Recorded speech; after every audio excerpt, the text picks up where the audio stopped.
Shalom and welcome to another in our series of podcasts from Temple Beth, a dynamic center for conservative Judaism in Los Angeles.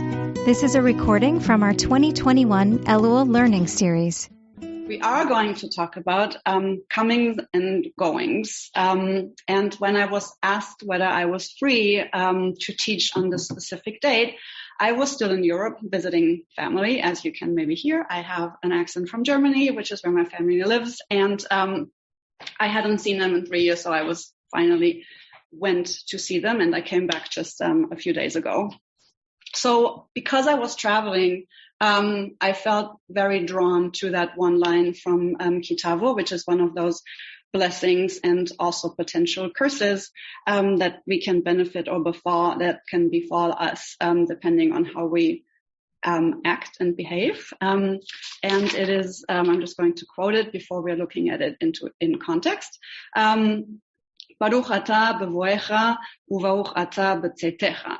Blessed shall you be in your comings, and blessed shall you be in your goings. So this is a line from Ki Tavo, and the whole shiur is structured around that. I'm going to share my screen so that we can look at. Everyone sees the screen. Can someone nod or say yes? Okay, great. Actually, also. I'm going to do that later because I would have to unshare again. I'm going to put the link to the source sheet in the chat so that you can have it and keep it. This is actually a symbol of, for those who do not know, I will not say it yet because we are going to have it at the end. This is where this leads to. Wonderful. So here are the first 6 lines from the chapter in Ki Tavo, from the chapter 28 in Deuteronomy.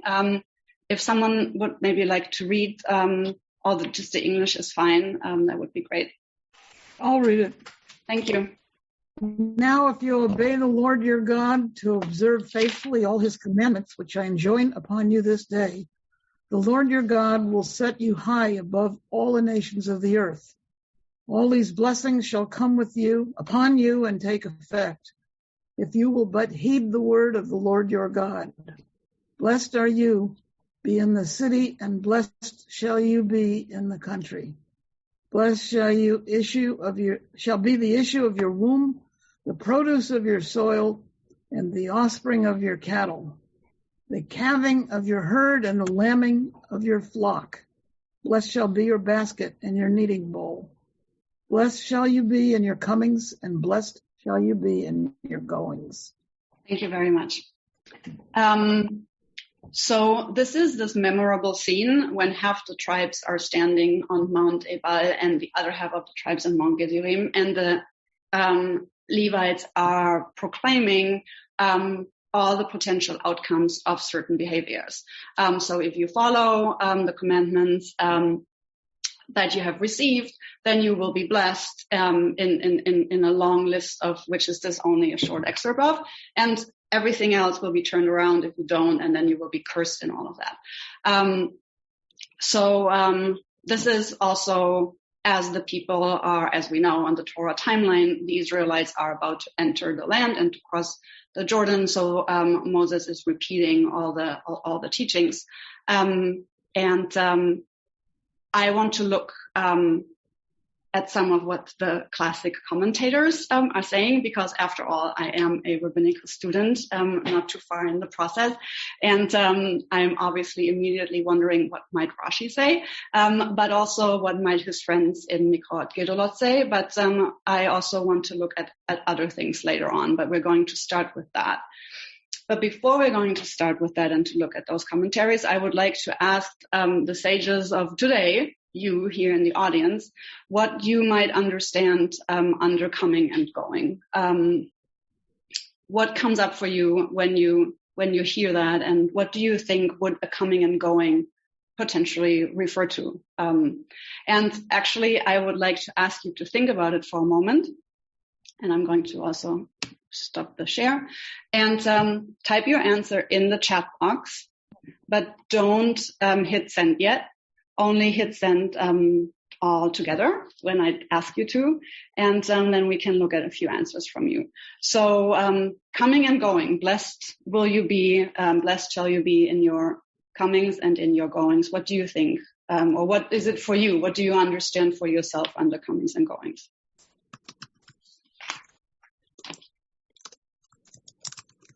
I feel like I missed something. Was I supposed to be writing something? I was asking everyone to think about for a moment what comings and goings means for them, not necessarily what it's potentially supposed to mean in Torah, but when you hear blessed shall you be in your comings and in your goings, how do you understand that? And just some associations, just a few words. And I heard some typing, which has stopped, so I'm assuming most people have something in the chat box to send along. And Donna, if you're ready, we can, or if nobody, no pressure. If nobody can think of anything, that's fine too. Just and hit send. All right. So I'm going to look at the chat. And Joanna says every coming means you are also leaving somewhere, and every leaving means that you are also coming somewhere else. A blessing to handle the transition well. Yeah. Coming into new places, Denise Berger, coming into new places and situations, leaving behind things that haven't always been where I wanted to be. And Barbara, coming and going from Yerushalayim. Yes.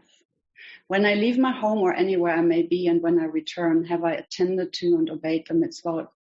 That is interesting. Everything else is interesting too. Can you elaborate on this, please, a little bit? Would you like to, Karen? Which mitzvot are you referring to? Any that would come up as I am traveling back and forth. A homeless person, was I kind to everybody? What did I do that was my work on earth from God? So it could potentially be a broader coming and going, like coming into this world and leaving this world, or is it, or just leaving your home when you're on the journey? Yeah. Or my office or anything else, just leaving here, or in a plane going to visit my sister in New York. Right. Central Park, New York, as I can see behind exactly. you. Yes. Well, thank you. Thank you for sharing. It's interesting how there is, in your answers, how there is a circular notion. I find in the coming also means leaving and coming back, and fulfilling commandments, going and coming, going up to Yerushalayim, and leaving behind things, and maybe by leaving behind things that haven't been where I wanted them to be, maybe having a chance to do it again and to get to that other point. And leaving home and so glad to be home after travels. Yes, we are going to look quickly later in a specific prayer that has to do with that. So now I'm going to thank you so much. A lot of those answers are echoed in some of the commentators that we're going to look at, and going to go back to screen share. This is what I've called the Sages Suite. And we're beginning with Rashi, and I'm happy to just read it. Let me just get this down here. So you'll see that some of the answers that the commentators gave really reflect and resonate and echo some of the thoughts that you have shared. So Rashi says that, and this is why I got a little ahead, Karen, when I was asking, because I heard a little bit of what I knew Rashi was saying, because he says that the coming and going refers to thy departure from this world. May your departure from this world be as sinless as your coming into this world. So may you die basically free of sin, just as you are being born free of sin. I added the commentary on the super commentary on Rashi, Siftei Chachamim, to that, because he's saying something very interesting, I find, which which we will also find reflected later in some of the other places where we find this line about comings and goings, because it is strange, right? All of you mentioned the leaving of a place, which would be more the going out. But the verse starts with, may you be blessed in your coming, which comes first, and not the leaving. So it's reverse. It's the other way around. So Siftei Chachamim writes, Rashi's proof for his interpretation of that it refers to coming into this world and leaving this world free from sin, is that it is written at your arrival and only afterwards at your departure. Whereas the way of the world is to first depart from a house and afterwards to arrive back home. And we're actually also going to see that this order is different later on. And we don't have to look at all these other things, but the other question that we might also wonder in our faith, where the sin is not so much of a thing, but of course it hovers there as well. But so Siftei Chachamim is asking, so you might ask, how do we explain the verse dealing with the curse, where it's also written first, cursed are you upon your arrival, since over there one cannot say like your arrival into the world with sin. So he raises this conflict. And he also further asks, what sin could a newborn baby possibly commit? And his answer is interesting. He says, the answer is that the Holy One visits the sin of fathers onto sons. And we do come across that. I didn't look up, I should have, I didn't look up where exactly it comes up. Often there is this threat, right? If you behave, if you follow my commandments, you will be blessed into the 1000th generation, whereas the iniquities of the parents are going to be visited upon the until the 4th generation or something like that. Much more has been said about this. It seems to me that one can answer this question in conjunction with what they said in chapter Hamapelet in Nida, which I heard was mentioned earlier. And Hamapelet is discrimination. To what can an embryo be compared in its mother's womb? To a folded tablet. And they teach it the entire Torah and so on and so forth. There is this idea that in the womb we are being taught the entire Torah, and when we are being birthed, we have forgotten all about it, which is why we're having this thing here, because an angel is putting the finger on our lips. So then regarding this, it says, cursed are you upon your arrival, that just as you are caused to forget the entire Torah at birth, so too cursed are you upon your departure, as you will also forget all the Torah that you learn in this world. And the beginning of a person's judgment is, were you involved in Torah learning? So there's another cyclical moment right there. And I just wanted to share this as an addendum. Another answer is that a person's arrival in this world is with wailing, because it is usual for a baby to cry when it emerges into the air of the world. So too, when he departs the world, it will also be with wailing. And this is a bad sign for him, as it says in Ketubot 103b. Someone who dies while laughing, it is a good sign for him. While wailing, it is a bad sign. And then he says this is easy to understand, so it seems to me, which is maybe not as easy to understand, but it is definitely elucidating Rashi's take. So I personally often don't intuitively align with Rashi, because sometimes he is a little bit too out there for my more sort of rational take on things.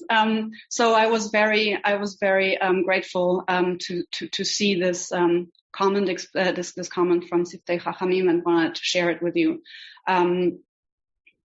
Because I think it does actually really contextualize this Rashi's take on what is coming and going in very, very, very, very well. The other person, the other commentator I wanted to look at is Abraham ibn Ezra, a commentator from Spain, who is often way more down to earth and way more matter of fact. And if someone would just like to read maybe this short excerpt from Ibn Ezra, I can make it a little larger if that helps. That would be great. I'm happy to read. Thank you. When thou goest out to celebrate festivals, the 3 pilgrimage festivals, to engage in business, when you travel a great distance on business, and to take spoil when you go out to war, or in all your daily comings and goings. In your mundane affairs, its meaning is you shall be successful in all that you do. The reverse is written in the curses. Thank you very much for reading.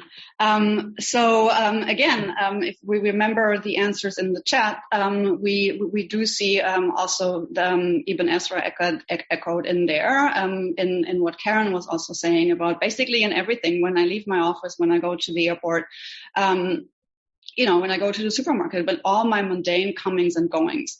And what will be interesting to keep in mind is also Ibn Ezra's mention of the 3 pilgrimage festivals. We'll look at this just in a bit.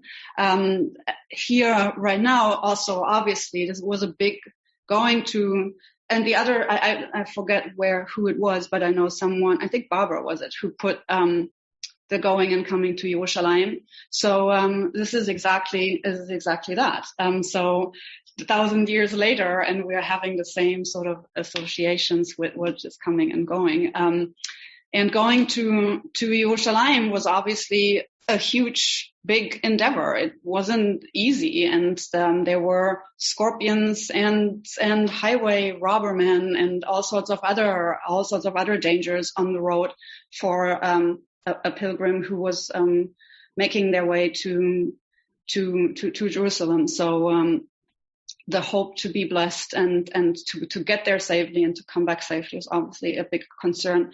Not even to mention also obviously the hope to be able to do the mitzvah while they were leaving, which is again something that came up in our chat. So this was that. And then there's one thing that did not come up, but then maybe because we are living not necessarily, sadly, in different times, but maybe we don't have our mindset so much to that.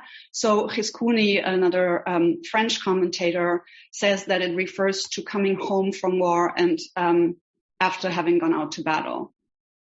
That's another thing that I just wanted to share with you. And let me see. Right. So I'm going to in there. Before we move on, I just wanted to give everybody the chance to say anything like things that came up with when looking at the commentators or questions for clarifications. I read the Siftei Chachamim quite fast, so if there's something that you wanted to revisit, please let me know. All right, so we move on. Can I just say, it's not really a question, it's just a comment. But one of the things that I find so interesting about this phrase is that the blessing is on both, right? The blessing is on the coming and on the going. But if you think about it as circular, then you would be in constant mode of blessing, which I think is really interesting. Because if I leave my house to go somewhere else, I say a blessing leaving, and then I say a blessing upon arriving. And there's very few moments in between that I wouldn't be saying a blessing. And maybe that's why for Tfilat HaDerech, you don't do it until 30 minutes into the road, right? So that it's not like actually upon departure, but once the journey has actually begun. But I just had never thought about that before in terms of the kind of blanket of blessing that's supposed to be happening if it is to be cyclical, that they would just never stop. Those blessings would never stop because you're always coming and you're always going somewhere. Yes, I love that. Thank you for sharing, Rabbi Schatz. I want to look at a few other places in our tradition. prayer mostly, where we come across this line. And before we look at the Tefilat Haderech, I wanted us to listen to a beautiful version of Shir Lamalot of Tehillim 121, which is part of the 15 songs of ascent. So the Psalms 120 to 134 are considered a group of the psalms that belong together, and that they were often sung by pilgrims making their way up to Yerushalayim. Also by the Levites in the temple as they were ascending stairs in the temple, which were 15 from what I read up. I don't want to share too much because I just read this up by myself, so I'm not sure how accurate this is, but it is definitely accurate that they are considered pilgrimage songs. 15 and 121 is one of the more, I think, famous ones. And we're going to listen to 4 minutes of music. And hold on, but before I do that, because I want you to be able to follow along, so I'm going to copy this in the chat. If it works, why doesn't it work? Hold on, give me a second. This is the moment that I was dreading. This is copied, so it should go in there. It doesn't work. We've all done this, so you're not alone.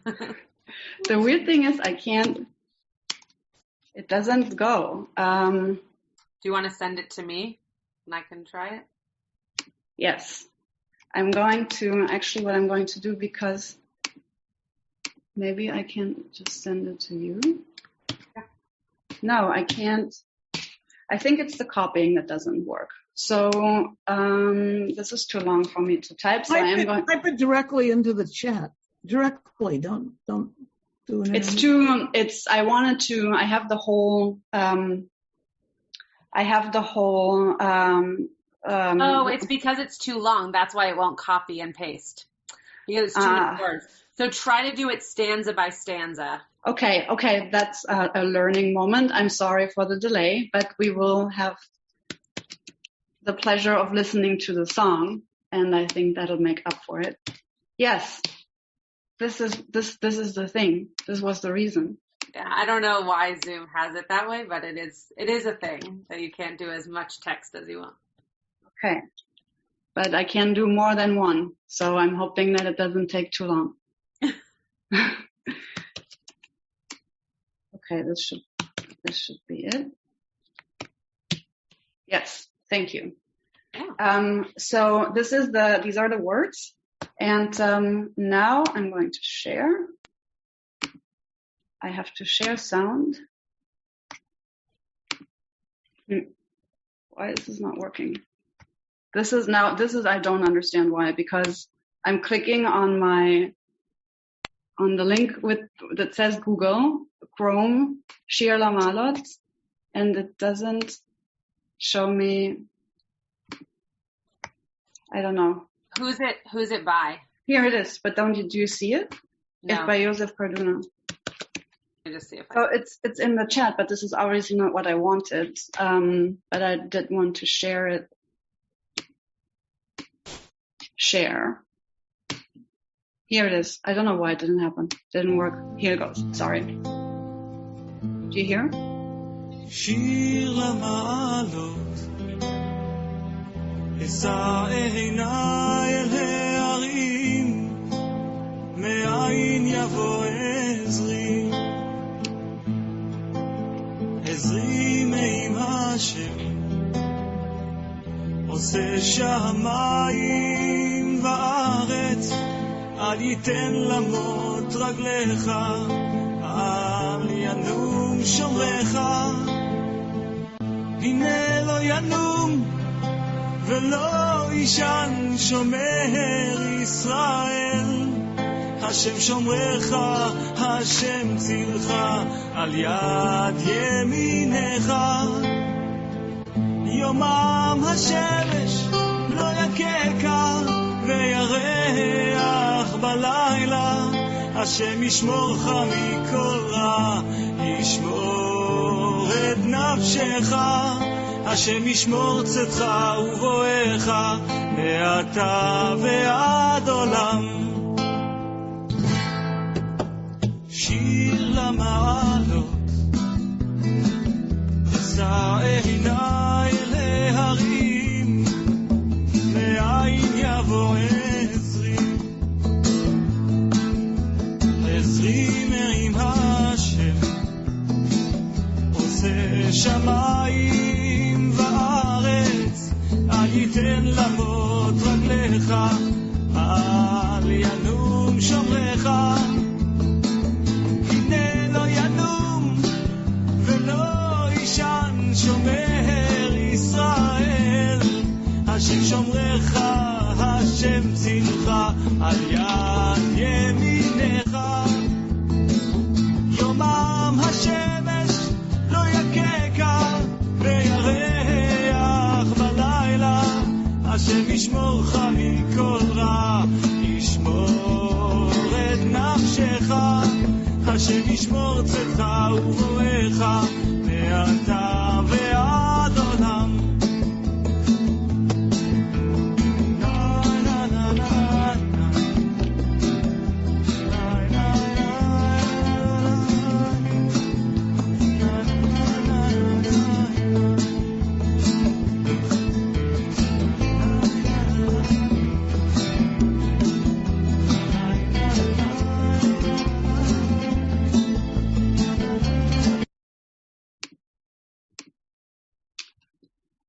I don't know what happened, but it was fading out.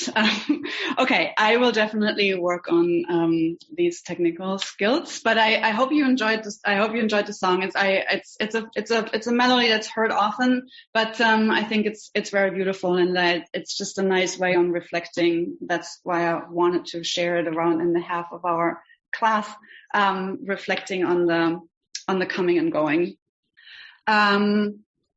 Right, and as we've maybe noticed, but I also want to point out that in this case, it is reversed. It is the Tzedcha comes first already, and the Voicha is second, because now we are really dealing with leaving the house first, leaving a place, and hoping to come back safe, which is the same as in the traveler's prayer. And we can just quickly look at it.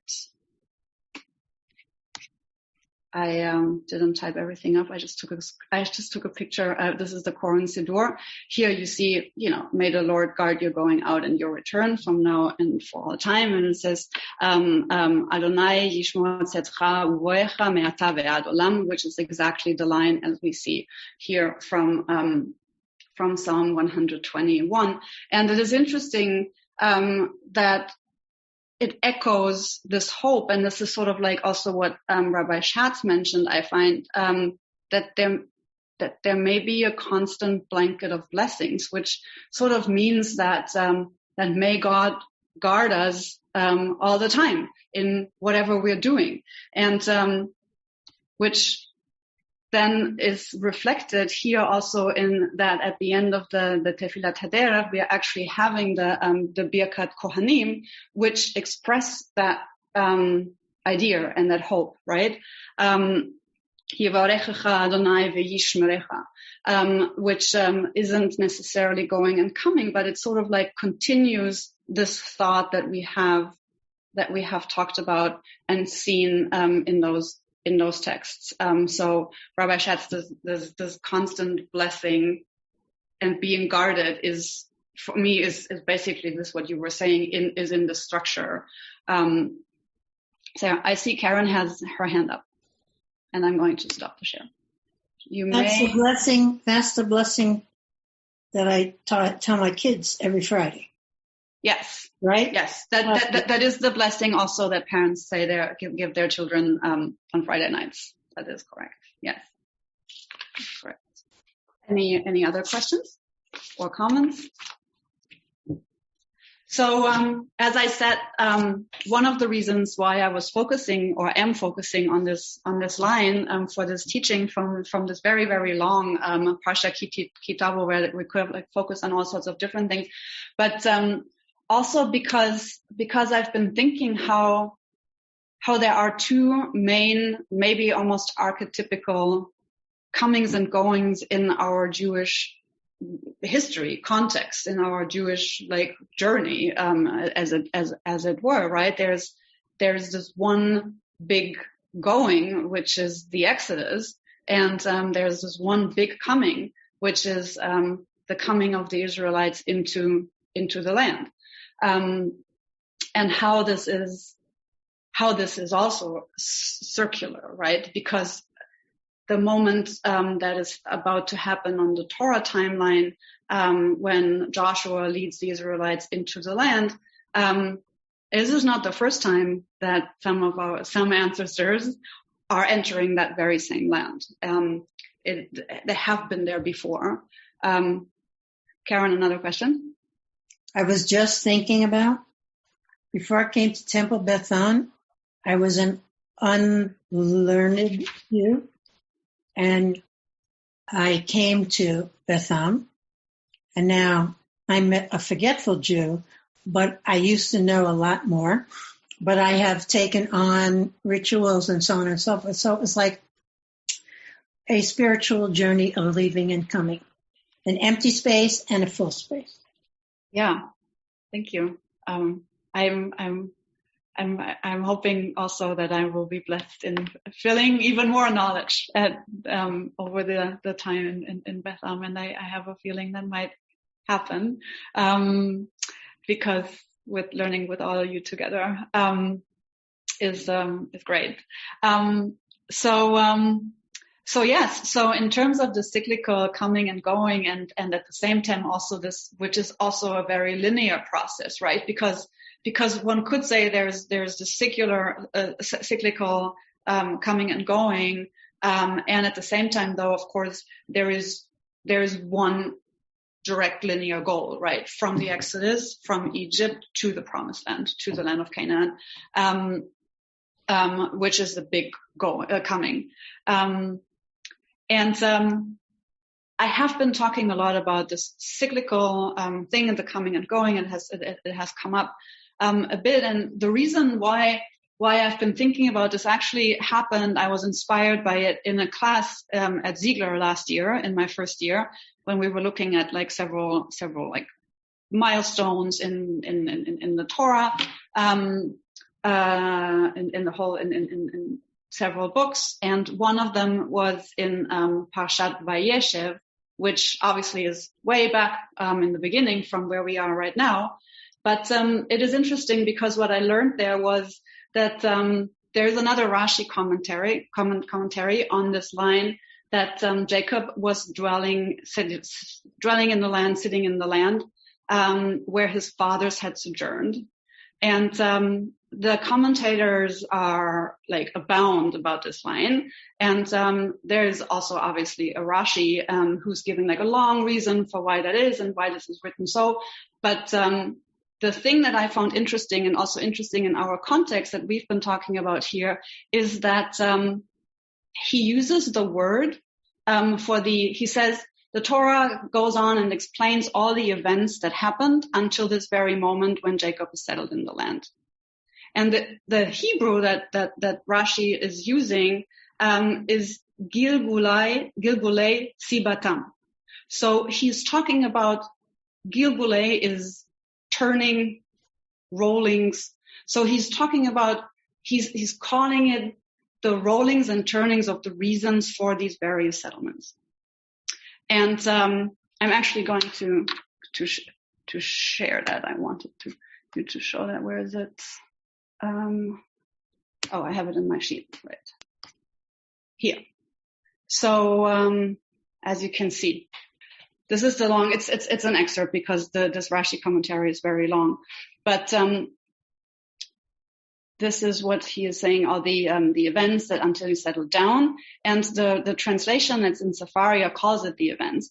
But as I said, Rashi calls it Kol Gigulei Sibatam, the rollings, turnings of their settlement, of the settlement's reasons.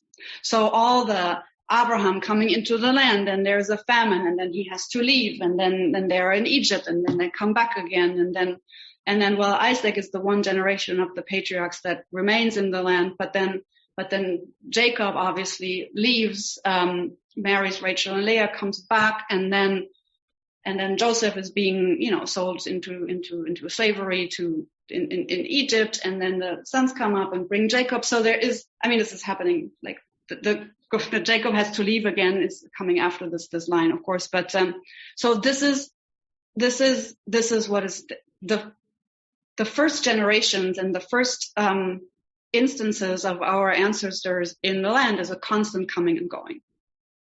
And in a way, every year also at this time that we are in right now, we are always being asked to think about, not unlike on Pesach when we are asked to think about what it is like to leave Egypt.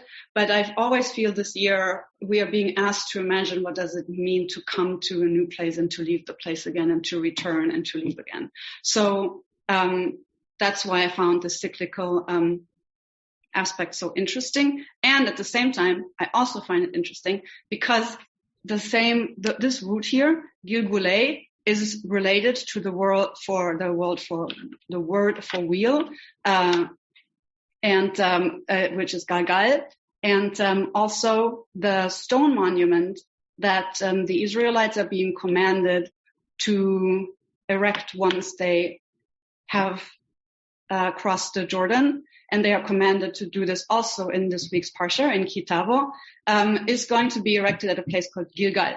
So it is interesting that at the end of this ultimately linear journey from Egypt to the land, we are finding a cyclical stone monument to be erected. And I just wanted to share with you this image. This is what we had in the beginning. It's not the only of these stone monument that can be found in Israel today. There are several, and Gilgal is sort of a technical term for that. But I did find it interesting to share that this place, Gilgal, one of the first places we read about in the book of Joshua, which is the first sort of monument erected after the Israelites come into the land. So I just thought this was very interesting, how this fell together with coming and going and our parsha. So I'm looking at the time. We're having more time than I thought we might have. But I did want to just open it up for a conversation. First of all, Denise, I see you've raised your hand. So what I want us to do now is I would like you to think about what are your turnings and comings and goings, and what do you contemplate as 5,781 is leaving, and 5,782 is coming, and we're having a whole secular year that continues. So I'm happy to put that in the chat and invite you to think about it. And I would like to, Denise, feel free to unmute yourself. Oh, I was just curious, is that the monument that you showed, is that like an ancient thing, or has somebody put it up now? It is an ancient thing. It is an ancient aerial view, but it is not the one that would refer to somewhere the location that would be where the Israelites had crossed the Jordan. This is a more better preserved one, which is somewhere from the north of Israel, but it is an actual thing. Wow, cool. Yes. Okay, so I'm going to write these questions in the chat because I know there are a lot, and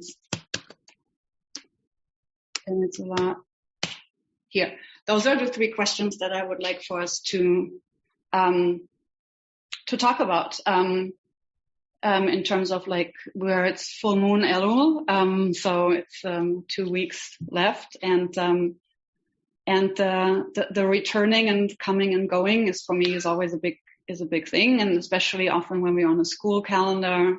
that falls together often with this time of year. So, but you don't have to be in school or you don't have to be in rabbinical school to have these overlapping events around the time of Elul. So I want to invite you to think about what are the comings and goings that are on your mind right now. For sure, Karen. Yes, I've been thinking a lot about that. How we thought we came out of something. I mean, this is how please correct me or add. My interpretation of this COVID-related comment is that, yes, we thought we came out of something and now we are headed back. It's coming back. And we're in for another season, it seems, of Zoom hybrid meetings. Barbara? Well, I'm an old lady and I'm actually going to act like I'm a young person after the holidays. I'm going to be taking on a 4-day-a-week full-time position in Modesto, 4 days a week. I'm going to be doing a lot of comings and goings. I'm going to drive Sunday night to Modesto and Thursday night to Los Angeles so I can spend Shabbat with my daughter and my friends. Or That's maybe amazing. go visit my sister who's on this call one weekend. Who knows? I'm sort of new. First of all, congratulations on taking that on. That's amazing. I've only been here for a year. Where's Modesto? Oh, Modesto is like 4.5 hours north of here, an hour or so south of Sacramento. Yes, I know. Sacramento. Yes, and it's east of San Francisco. I normally would go west. I would go bypass Modesto and head straight to the Bay Area because that's where I'm from. Mm-hmm. And that way I could see my sisters. But I'm enjoying actually pretending that I'm young and seeing a whole bunch of patients and making some good money too. That's amazing. Wonderful. I don't think you have to pretend to be young. It sounds very young. Wonderful. That sounds like an amazing new chapter that is opening there. Great. Does anybody else would like to share? Like the other question was, in what do you hope to be blessed as this year goes and a new one is coming? I mean, we all have, obviously, I mean, I'm assuming Barbara in your new endeavor, but we all hope to be blessed in something. If someone wants to share. I think we all want to be blessed by the continued work of Rabbi Rebecca Schatz. That for sure. An amazing person who has given us these learning sessions for 1.5 years almost now. And we want her to continue even when this stupid COVID goes away, because she's a blessing to our synagogue. Yes, I'm very excited to be working with her. Well, the reason Barb invited me to come to this is that I volunteered to do sort of a mini Parsha. I'm one of 5 people in my Torah study in Berkeley, California, on Ki Tavo. And the reason I volunteered is because I'm practicing, because in our age, when we went to school, when we were young girls, I never even thought about a bat mitzvah. It never came up. And I was talking to one of my old friends, and she reiterated it never came up. Of course, Barb would say the same thing. But so out of the blue, I decided to go for my bat mitzvah April 2nd. So I thought it'd be good practice because I'm really haven't done that much Torah study in a long time, to practice and present a little bit. Kudos to you. That's amazing. Are you focusing on something completely different than we did tonight? I read it to Barb the other night because you mentioned Exodus, and yes. I found that, and my tutor had advised me, when you do something, she likes to keep very positive. And when I read all the curses, it was like, oh God, God help me. And it just didn't feel good. But when I saw the words and I didn't really understand, and Barb taught me that this week about Deuteronomy sort of being a summary of the previous other 4 books, but I focused on Exodus. I focused on Passover. And I had to clarify to my teacher sister, but I felt that seeing that those words that we've learned all our lives that we see in the Haggadah was a good thing. And then I put a little blurb of my experience of Passover when I grew up. Thank you. I wish I could hear your devar. So we're giving both devars, or I should say divrei, both on Saturday. So you in Berkeley and I at Beth. Well, I'm just one of 5 people presenting. Oh, but you're still presenting. So thank you. I'm curious as we are wrapping up. This sort of duality between cyclical and like this returning of coming and going, and at the same time taking place between these 2 sort of bookends, Exodus and entering the land, Aliyah, ultimately. Does that speak to you, or did you see it differently? Have you other thoughts? Like, I would be interested in hearing what came up for you, Joanna. I forgot where I read this. Some rabbi, a contemporary rabbi, like I wish I could quote who said it, on a completely different topic, was talking about opposites and how sometimes opposites are not as opposite as they seem, and created this visual image of, like, we often think of like the 2 opposite extremes of a line. So take that line now and bring the 2 ends together, because often it was Rabbi Adam Kligfeld, and he was quoting Rav Soloveitchik. So there we go. Okay. At least I was paying attention, even if I couldn't remember. I just heard him say it many times, so I knew it was him. But anyway, go ahead. So that image I find very powerful, right? Like that, we often tend to think in terms of like dualities and opposites and, the 2 things being far apart from each other, but they're actually not. And in that motion of bringing the ends together, in essence, what you're doing is creating that Gilgul, that circle. Yeah, absolutely. And I think we find that at Judaism a lot, that what seems to be what is a duality or differences actually form one, right? I mean, for me the main things is the separation between the 6 days and Shabbat, between the Chol and Kadosh, but they only belong together. Not only together do they become actually the one meaning that Judaism has, right? It's the Shabbat alone and the 6 days alone don't create the world, right? So I find that a lot, and I have not heard Rabbi Kligfeld say that yet. So this was thank you for sharing this. It's a great thought. Thank you. Just to put a point on what Rabbi Kligfeld teaches is that if you think of a line and you think of 0 on one end of the line and 100 on the other end of the line, or extremely cold on one end and really hot on the other, when you bring that line together as a circle, they actually touch.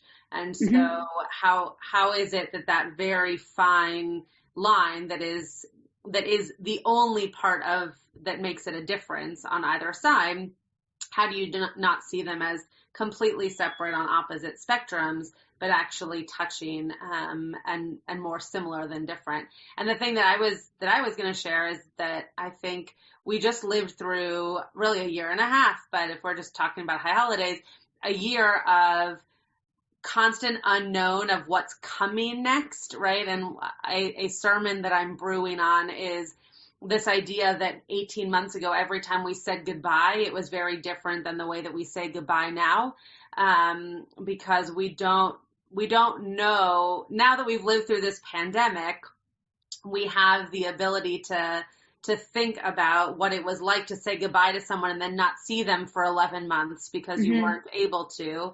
And before the pandemic, we would have never thought of a simple goodbye that way. Obviously, if someone is ill or whatever, that's a whole different story. But just saying goodbye to your grandparents or your best friend or whatever, and then assuming you would see them for the next holiday or the next Shabbat, and then all of a sudden your world is separated from that. So the idea of what does it really mean to arrive somewhere, and what do those arrivals look like if it's taking a long time after the leaving of something? Yeah, definitely. I mean, I think this is, even though maybe we wish we didn't really have to continue thinking about it so much at this time. At the same time, it is a blessing, maybe, that this phase that we are confronting with COVID again is happening around this time, because I think we can find a lot of, hope. Always, sometimes some people may be a little bit tired, but at least, reflections and insights and parallels that help us sort of like put things into perspective. You have been listening to another in our series of podcasts from Temple Beth Am, a dynamic center for conservative Judaism in Los Angeles. If you enjoy these podcasts, we invite you to write a review on the Apple Podcast site or wherever you get your podcasts. For more information about Temple Beth Am Los Angeles, go to tbala.org.